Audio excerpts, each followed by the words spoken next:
Hai, salam sejahtera kepada yang sedang menonton. Selamat kembali ke channel saya. Video kali ini saya kongsi pasal sejarah ketegangan Liverpool dan Manchester United. Semua orang tahu pasal cerita kisah Manchester dan Liverpool.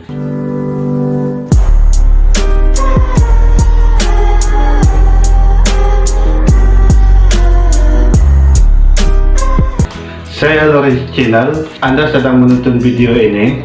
Harap Anda sudah subscribe channel saya ini. Oke, bila bercerita pasal Manchester dan Liverpool, ramai antara kita nampak sebagai musuh bola sepak. Biasanya perlawanan dua pasukan ini penuh dengan emosi dan drama, terutama kepada penyokong utama Manchester dan Liverpool lah. Setiap perlawanan jorang mesti ada drama dan emosi berlaku, sama ada pemain, penonton dalam stadium ataupun penonton di luar sanalah.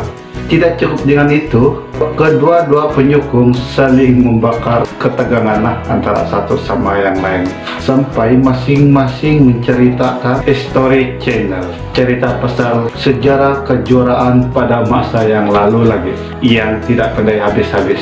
Untuk makluman, sebenarnya persaingan atau perseteruan antara dua pasukan ini, Liverpool dan Manchester, bukan sekadar bola sepak, tetapi faktor ekonomi dan juga politik yang terlibat. Boleh saya cakap di sini, masalah ekonomi di antara bandar Liverpool dan Manchester bermula dari zaman industri revolusi. Persaingan atau perseteruan antara Liverpool dan Manchester telah wujud sejak 100 tahun lalu lagi, jauh lebih awal sebelum wujudnya klub Liverpool dan Manchester. So maksudnya sebelum ada liga bola sepak sudah berlaku persaingan, tetapi bermula daripada faktor ekonomi. Kalau faktor utama Barcelona dan Madrid disebabkan politik, Liverpool dan Manchester lebih kepada ekonomi. Semasa revolusi perindustrian pada abad ke-19, dua bandar ini bersaing untuk menjadi jago ekonomi. Liverpool ini kedudukan dia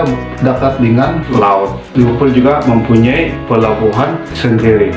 Disebabkan pelabuhan inilah Liverpool telah berkembang maju. Banyak industri seperti kilang, kedai-kedai yang dibuka, perbingan, insurans, semua telah berkembang dengan pesat.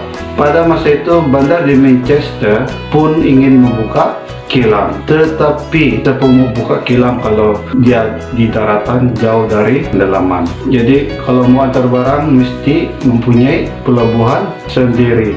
Apa yang berlaku? Manchester buat terusan dari laut terus ke bandar Manchester. So diorang membuat terusan sendiri, sehingga kan mereka mempunyai pelabuhan sendiri.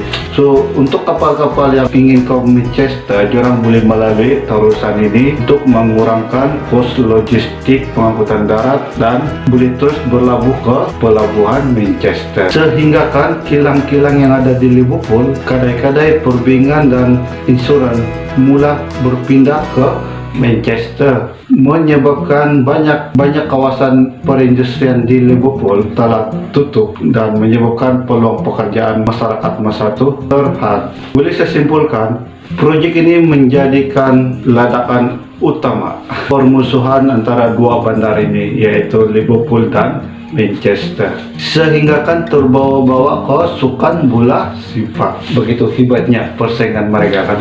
Selepas 4 bulan terusan tersebut dibuka, Liverpool FC dan Manchester, dulu dikenal sebagai New Hell, bertemu buat kali pertama dalam arena bola sepak. Maka bermulalah perseteruan yang menular dalam dunia bola sepak, macam yang Anda saksikan sekarang. Kamu tahu kan?